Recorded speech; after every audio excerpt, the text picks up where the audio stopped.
ginagawa ngayon ng RSG? Alam mo, ilalabas ko na dito ang ano. At alam mo, fan ako ng barangay eh. Aha. Pero kasi yung RSG, they really came prepared. Ilalabas ko na dito ang isang malupit na advice kay Ito, Max.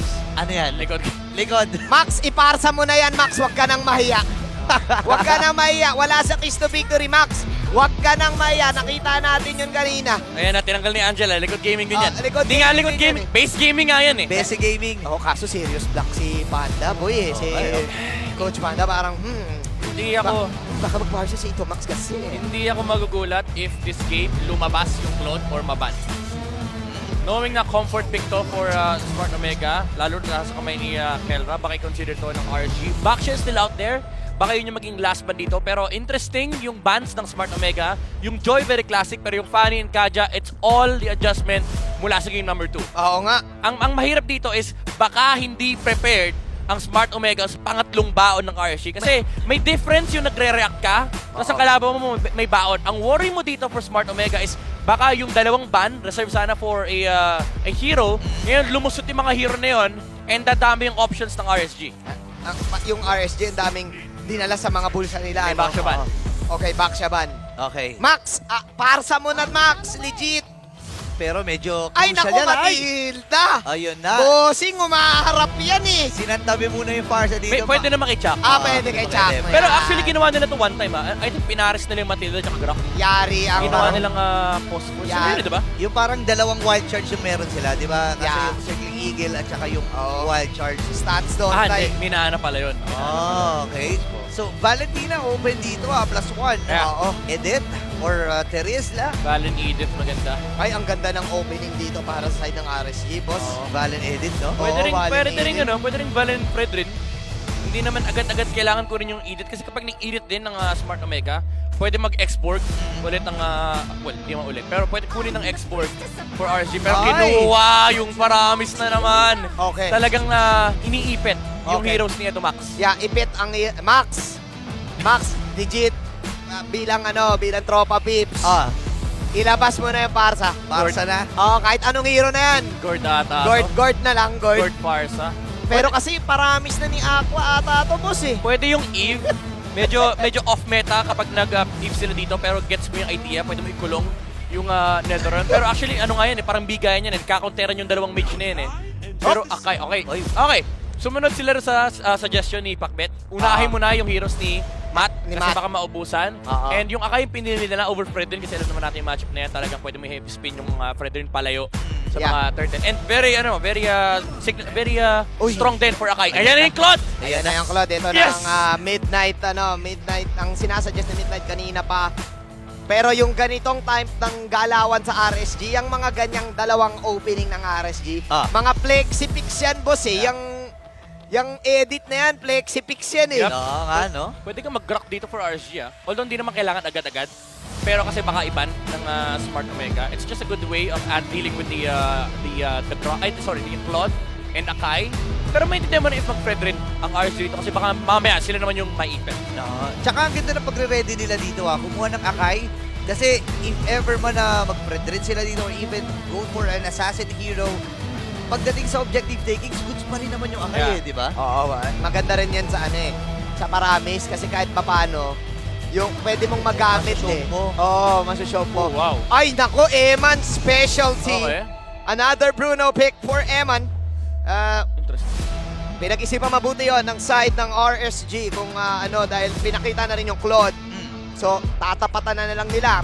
Magandang pantapat yan ng Bruno sa Claude. Siguro naging worry dito ni Coach Panda is baka tanggalin yung Brody tsaka Bruno ng Omega if kumuha sila ng jungler. Kasi ngayon, ang naiwan naman ng Smart Omega is ubusin yung yung jungler heroes ni Irad. Yung Fredrin, nandiyan pa, so they might take it out for Smart Omega. Samantala si RSG naman, okay lang naman kasi pwede pa tayo maglabas ng assassin heroes for Irad. May Guinevere pa nga eh. Actually, yung Guinevere medyo nag-make sense din dito for their side. So baka yun yung iniisip ni Coach Panda. Hindi natin kailangan madaliin yung Fredrin pick kasi even if iban to ng Smart Omega, may Guinevere pang pwedeng kunin si Irad. Yeah. At saka kapansin-pansin na, medyo nililimitahan nila pa kunti-unti ang mga heroes na pwedeng ipakita dito ni Eto Max. Tinanggal ng Lilia. Actually, nakita na natin ito nung nakaraan. Lilia Oo. pick. Hindi man super naging effective, pero may may chance eh. Nakita natin yung idea, Sige nakita na, natin yung oo. potential eh. Gord talaga to, Diba? boss. Sige na nga. Pag tinanggal yung Gord or Farsa dyan, Respect talagang yan. target. Respect Oo, yan. respect. Gord, Coach Respect Panda, yan. Coach Panda. Brian Brian. Lim. Or Novaria, ban mo Oo. Novaria. May Novaria pa open. Gord, Oo. Marsa. Sige na. Yung mga nasa likod lang, yung Oo. linya, para sa akin, medyo scrap-ban eh. Pero okay lang, sige. Sige. Medyo pamigay eh, no? Parang Oo. sige lang, Mac. Oh, hindi ka na Oo. mag-eto, Mac. Ay, hindi ka na maglililya. Hop! Oh! Di ba? The Likod ulit. respect! So, Very respeto Okay. ni si Coach Manda si Ito So, Max. to be clear, mayroon pang Farsa at Gord. Merong pang panglikod. Okay, Diggy Binan, baka kunin nila yung Grak. Ay, nako! Ay. Mukhang ano to ah. Atlas ba to? Cupra ba Hindi. to, boss? Ano Mukhang ba to? Grak Matilda nga to. Grak Matilda, humaharap yan. Phosphor Matilda. Nako, Mac. Maharap Mac, yan ha. humaharap yan, Mac, ha? Makilda kasi yan, Makilda. Mac, sinasabi na namin, Mac. Ay, Ay, Ay, naku, Pakito. pinakihito. Galit na si Nats, boss. Nagalit na Hindi si... mo sure. Baka Pakito jungle yan. Oo nga pala. Wala na. Dinaanan ni Panda tsaka ni Teo sa mga flexi moves. Oo. Wala na silang pakialam. Sabi nila, alam mo, di nyo nabasa to eh. Ang dami naming flexi moves Yeah. dito eh. Flexi lahat yan oh. Dalawang hero. Actually, pati nga yung Faramis, pwede mong gawing room eh. Kung yung Bruno gusto mo i-jungle, pwede na rin. Pwede rin. Lamang Kung naman pwede. sila, 2-0 eh. Diba? Tapos last pick no, Laila. Oo. Eh, joke lang. Hindi, wag. Pero kaya ko lang pwede. nasabi yun kasi si Laila na lang yung hindi pa napipick sa history ng MPL. Nag-iisa. Siya na lang. Nag-iisang hero. Now, for Omega, I think viable ang Grak, viable ang Minotaur. Iniisip yung hero ni Ito Max. Ano yun? Iniisip Ano ba? nga, tinututukan, oh. Nagsasalita. Tinututukan. Hala. May Grak, may Mino, tapos may Tirisla. Crack Mino May Teresa. export din actually. Mino ba to? Okay, Valentine. Ayun Ay, na! Proving all the doubters wrong. Anong sinasabi mo, Manjin? Hindi tayo nagbabalitina. Anong sinasabi mo, Manjin? Mahina. Papakitaan kita. Ito na ba ang comeback game ng Omega? Ano ang sagot ngayon ng RSG? Galit, boss. Galit. Kalit. Okay. O kaya ano, kasi pwedeng jungle Pakito to eh. Pero most likely baka XP na yung Pakito tapos roam Edith. Tapos kumuha Okay. sila ng jungle. May Guinevere, may Lancelot, Fred rin, open pa eh. may Fredrin din kung gusto mo ng stable. Okay, Ayan na. Fredrin. Sabi ni Coach Panda, no, okay na. Kota ka na sa Pani, Rad. Kota ka na sa Assassin. Kota ka na kasi Irad eh. One per day lang yun eh. One per day ka lang eh. You need to pick a utility jungler We na need to kasi. win this game. We need to win this game. Because we need to win this game, we need to go 3-0. Dahil it's still early. Pero very similar to sa sa game ng Onyx at Blacklist kanina, yung game number 5. Yung Aha. early game ng RG, nakakatakot sobra. And yung Uranus, even though may Matilda na kaya siyang iligtas. Kasi ang problema mo kapag Bruno kalaban mo, pag sinipa ka niya, okay, sige, makunat ka, may pang-disengage ka. Kapag umalis ka, walang paki yung Bruno eh. Oo. Kasi nag-stack up siya. Next time lalapit ka, mas masakit yung damage. Masakit. Kapag umalis ka naman, Tora yung titignan niya. Is this the game ceiling game? Is this the nail in the coffin? Tumatawa na si Rencho. Tumatawa na si Coach Tony. Nagpalintina na si Ito Max. Isa yan sa mga sinasabi nila na mahirap para sa kay Ito Max. Pero nilabas nila ang baraha. Pero nagalit na rin yung RSG kasi parang seal the deal na to eh. Ito na ba? Sinabi ng RSG, maaga pa eh. Kaya pang bumiyahe ng ganitong oras eh. Yeah. Actually, to be fair maganda yung lineup dito ng Smart Omega kung titingnan mo kasi na-checkan nila lahat eh. May early game damage sila, may mid-game insurance and late game policy sila na kung saan kapag naabot dito ni Kelra yung mga mangyayari. Irot. Pero muntik pa niya i-delay sarili niya. Di ka pa. Pinapasarap lang ni Irad, boy. Pero kaya eh, no? Kaya Moritz. naman Ako eh. para sa akin, seal the deal yung pick eh. Isipin mo yung Edith, Plinexi, yung Pakito, semi-plexi din. Tapos biglang may Predrin pa pala. Saan ka nakakita ng drop? Yung Predrin na last pick. Eh di ba dati, Dati nakikita natin, pinaprayo pick yan eh. di ba, hindi nawawala yung Ah. trinity ng mga junglers. Pero kasi nababago na eh. No? May Ah. mga something na nadala-dala ang RSG rito.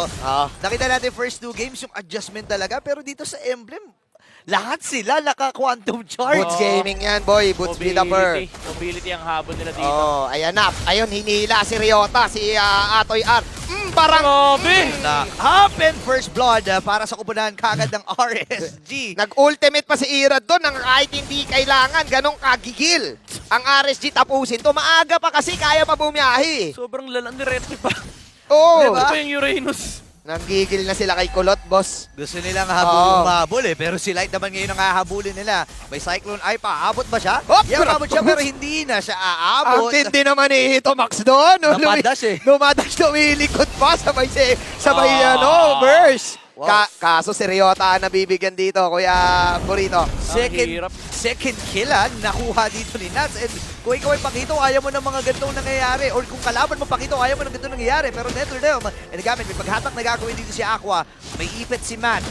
Baba sa 2.5k ang buhay. And Matt, Okay.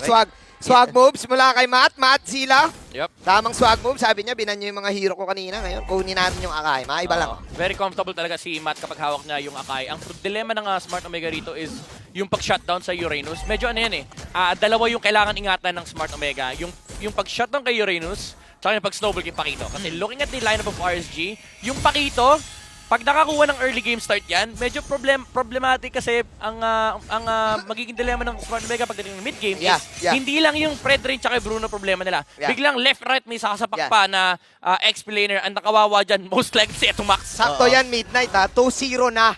Yung Pakito ni Nats.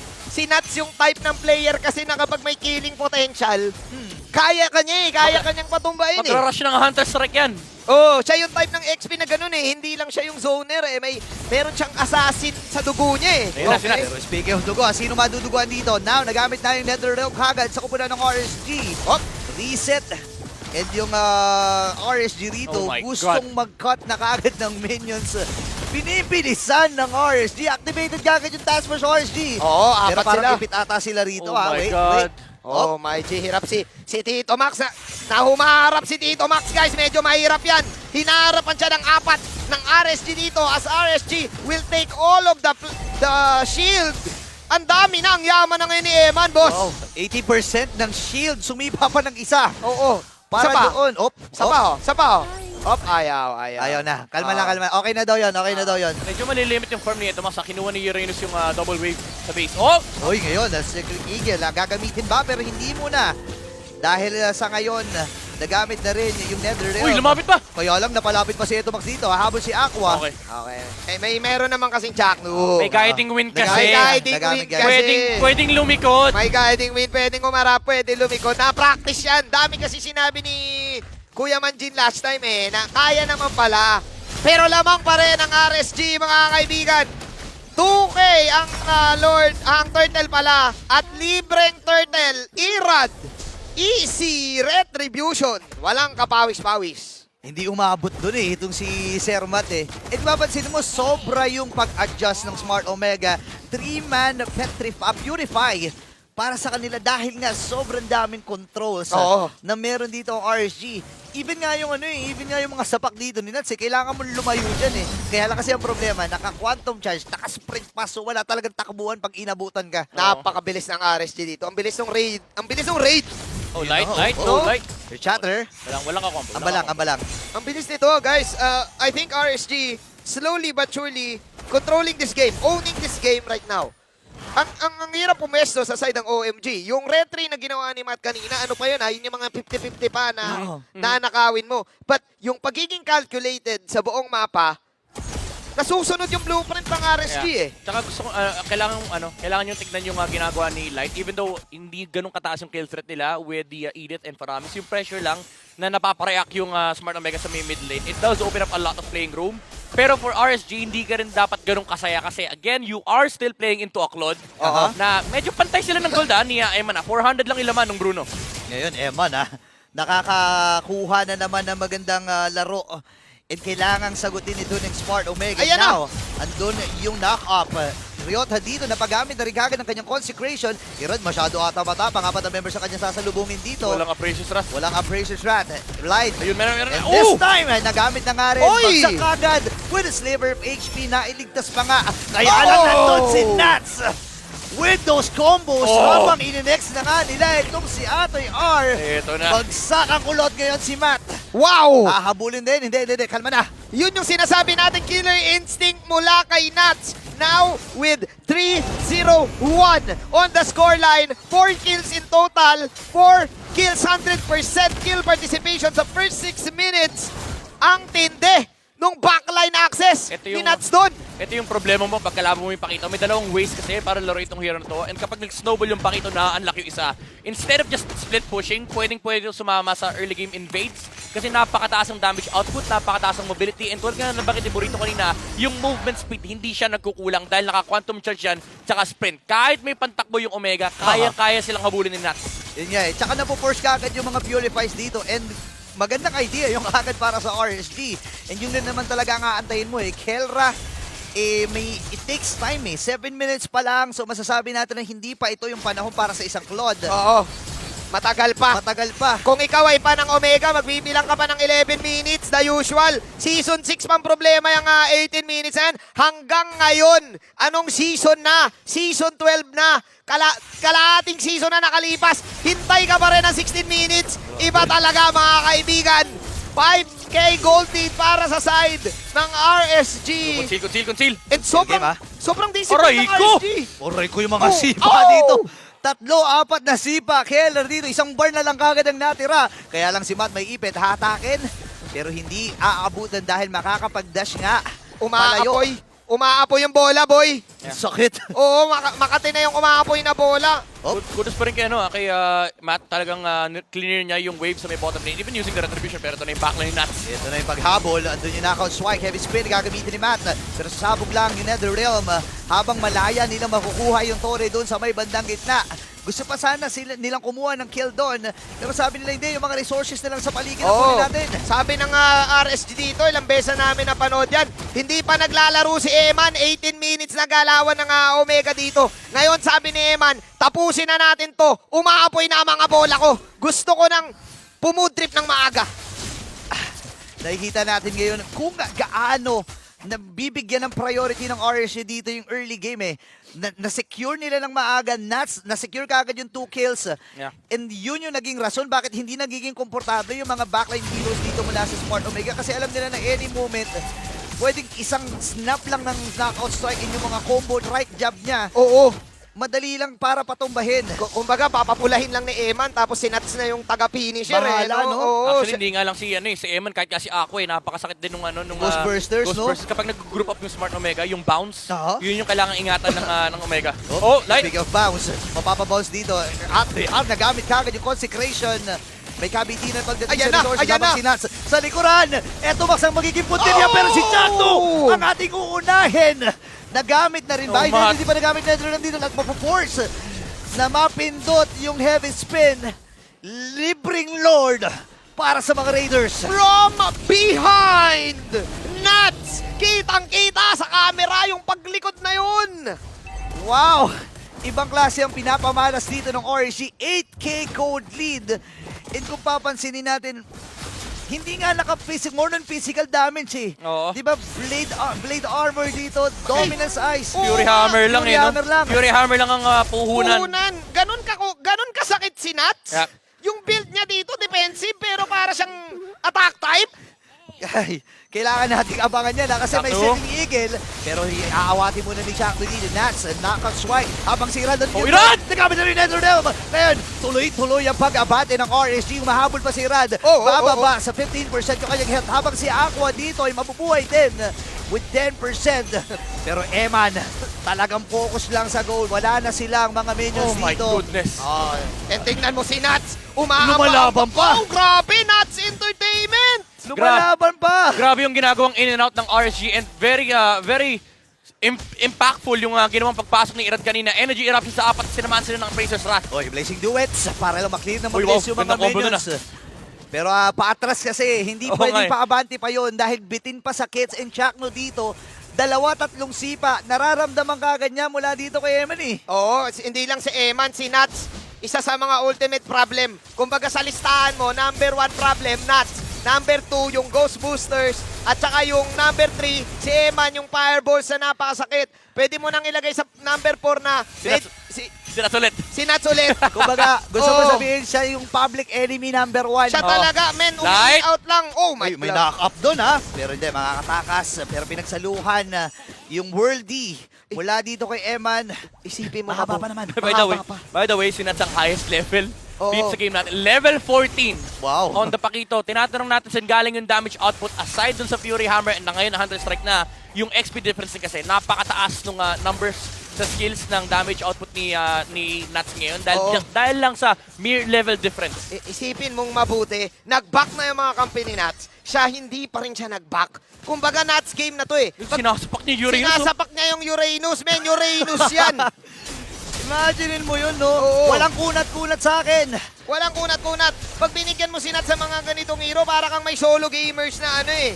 Bumubuhat, ganun. The greatest gamer eh, no? Oo. Kaya mag-isa eh. Pero ngayon, heavy spin. Si Light na magiging bunti na. Pero ang sakit. Normal lang ni Eman doon. Bagsak agad. Pop. Dito pa. Nuts! Tether them habang second eagle. Nuts. Grabe yung pang sa zone. And Irad. Tuloy-tuloy lamang sila. Pwede Kelra? ata mag-base lock.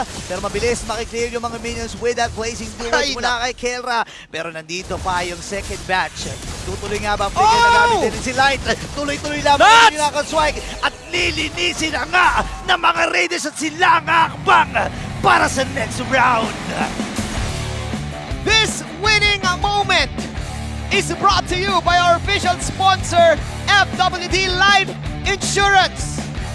Pinatunayan lang ng RSG Philippines na mas sila ang lason at mas sila ang the one. Isang malinis na sweep. Perfect game for RSG. Minute 1, activated kagad yung Task Force RSG. Dun sa 2 kill na nakuha ni Nats. Nagtuloy-tuloy para sa RSG. Wow, what a game. And look at the sportsmanship na binigay agad ng RSG. Right away ay pinuntahan ni Irad ang kanila mga kalaban. And Omega, they gave their hearts out. I mean, kahit na nagjo-joke tayo about the team, aware sila doon. Yeah. Aware sila doon sa mga inside jokes natin. But it was RSG who really came prepared for this. 3 games, different play styles for the side of RSG. Alam nila mga pwedeng ilabas ng Omega. Number 1, binan nila yung Valentina binigay ni Novaria. Number 2, nakita natin yung pre-funny game. And number 3, sige, ibigay mo yung mga promise, ibigay mo yung mga Claude, meron pa tayong pakito. Outprep, I would say, ng Smart Omega dito sa series nila laban sa RSG. All corners. May sagot ang RSG. Nabanggit mo naman, Gene, even though lumabas yung mga Claude, naka-ready pa rin yung RSG. Yeah, and nakita natin kung gaano din talaga naganda ang RSG dito. Ating kausapin ngayon ang Barangay Omega na kasama ni Mara Aquino. Thank you, casters. And now let's give a moment for the members of Barangay Smart Omega. Eto Max, we still applaud you para sa efforts nyo. Unfortunately, it didn't go the way you desired. Now, you have this floor and you have this mic to say your final message to everybody that's watching. Gusto ko lang mag-sorry sa mga fans na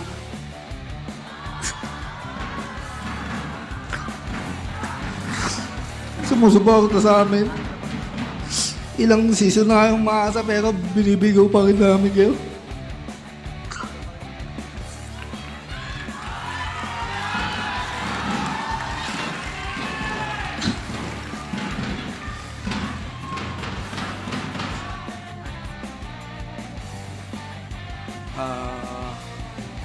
Sorry guys kasi hindi namin na-fulfill yung dapat na i-execute namin.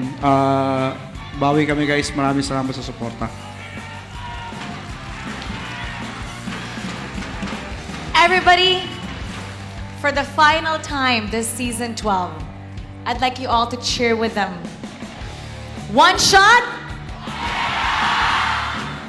One more time with all your heart. One shot.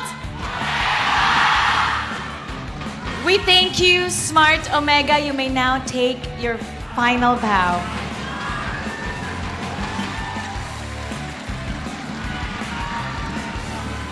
Your journey to Season 12 ends here.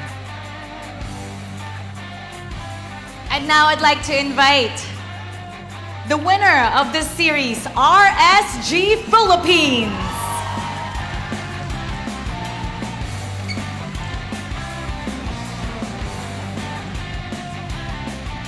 Congratulations to RSG. Coach, job well done.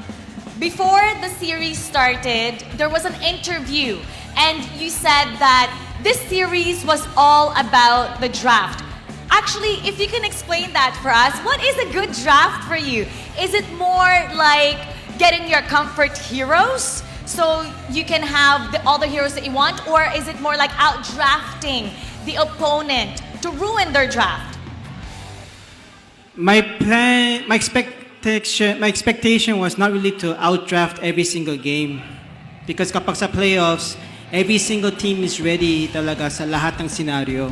What I did is that na-review ako yung mga mistakes ko sa draft, lalo against Omega sa regular season. And then after that, na-apply sa mga preparation. So that's why I said draft is very important. Para I don't choke sa draft and I would not give a hard time to my players. And actually, in that interview as well, you said that this series was going to be 50-50. Although you were able to sweep your opponent. So what did you think about your performance today? Do you think this is the RSG that would take you all the way to the grand finals? 80%. Almost there. 80%. Because we grow as we get pressured, lalo sa playoffs. And I really hope that sunod-sunod we can do our best and show great performance sa mga tournament and then sana abot sa grand finals. What would it take to have that extra 20%? Super Saiyan energy. The Super Saiyan energy. Pero coach, alam mo, I have to commend. Meron ako dito nakita na Super Saiyan moves. Actually, Irad, your game 2, that was such a funny show. In fact, it was fantastic. I just had to put it out there. Actually, alam mo ba, naalala ko nung first game mo, if I'm not mistaken, di ba first hero mo was Fanny? Nung season 12, pero you were more passive then. Pero ngayon, ibang-iba yung Fanny na pinakita mo. Tell us kung kaya mo i-describe kung ano yung mga changes na ginawa mo kasi ang layo nung first day Fanny mo sa Fanny na ginawa mo and we miss this type of performance. Since amateur po kasi ako, yung favorite hero ko po is Fanny. And alam ko po sa sarili ko na isa po ako sa pinakamagaling mag-Fanny nung amateur. And sa MPL po, di ko po siya napapagana ng maayos. And hindi naman po namin siya masyadong pin-practice ngayong playoffs. Pero, tiwala na lang po sa sarili. Pero paano mo nagawa yun kung sabi mo hindi mo siya masyado na-practice? Pero talagang sa yung show yun eh, yung game 2. Paano mo nagawa yun? What do you credit that to? No pressure tapos wala naman pong iniba sa Fanny eh. Kumbaga, ganun pa rin po yung hero na yun. Tsaka yung playstyle lang po yung iniba ko. And that was very well done. At ngayon, malalaman na natin kung sino nga ba ang ating match MVP. Let me hear it from you. Who do you think it is? Let's take a look at the screen for our match MVP. Nats! Ikaw! Ikaw ang ating match MVP para sa unang araw ng ating playoffs. Anong gusto mong sabihin sa lahat ng mga nanonood kasi sobrang dominating yung ginawa niyong sa laban na to? Unang-una, thank you kay God kasi araw-araw nagpe-pray na makapag-MPLA kami. And thank you sa lahat na nanonood ng fans dyan sa lahat. Sa RSG Raiders, thank you sa lahat. Kasi sinuportahan niyo pa rin kami kahit sa lower bracket kami yan. Thank you sa lahat guys. Sobra. But now, Nats, you guys are moving on up and you're going to the second round. Once again, everybody, cheer it all with me. GG! Congratulations to RSG Philippines. You may now take your bow and take your walk of victory. RSG Philippines, they're moving on to the next round. Sobrang ganda din ng ipinakita nila sa laban na ito, kaya kailangan natin himayin yan kasama ang ating analyst. Analyst, pasa.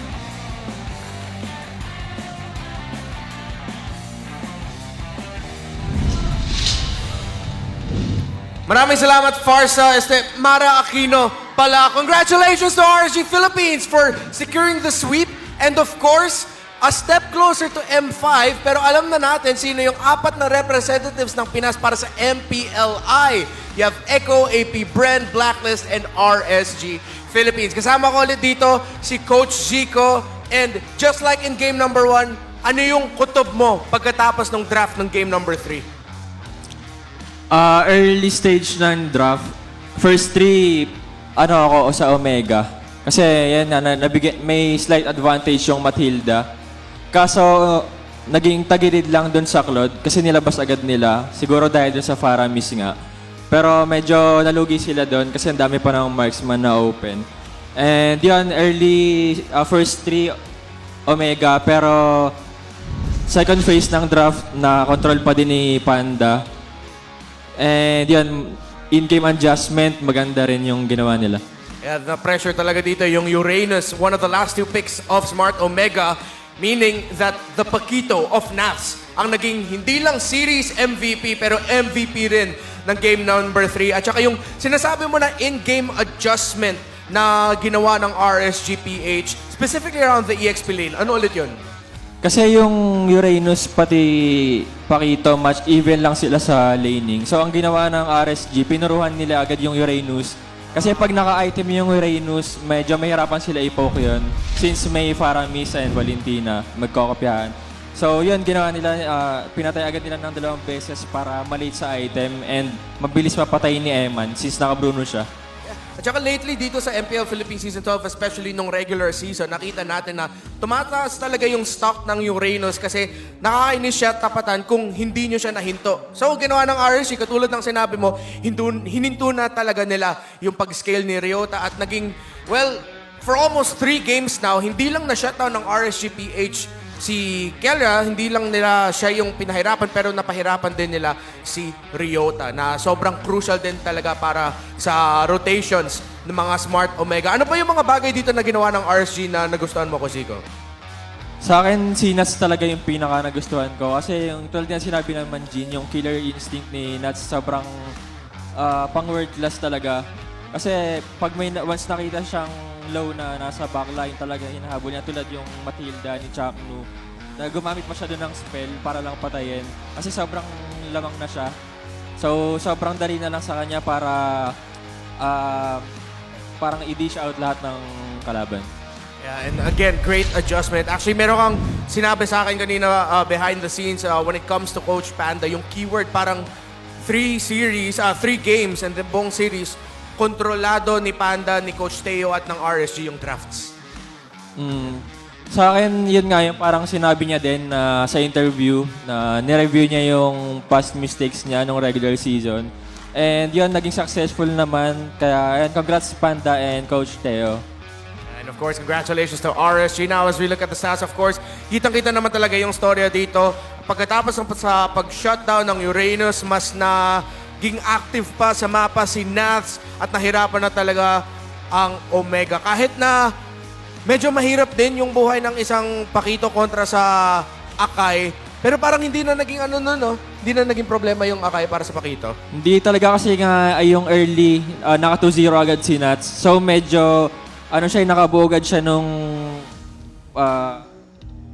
yung Fury item niya. Blade late. Yung Blade Armor. Oo. Tsaka yung pa-penetration, nakalimutan ko yan, sorry. Yeah. So, yun nga. Medyo early pa lang ang katinan niya. So, kaya niya i-poke din yung Akai kung sino man yung humarap. And yung Uranus, pinapatay agad din nila.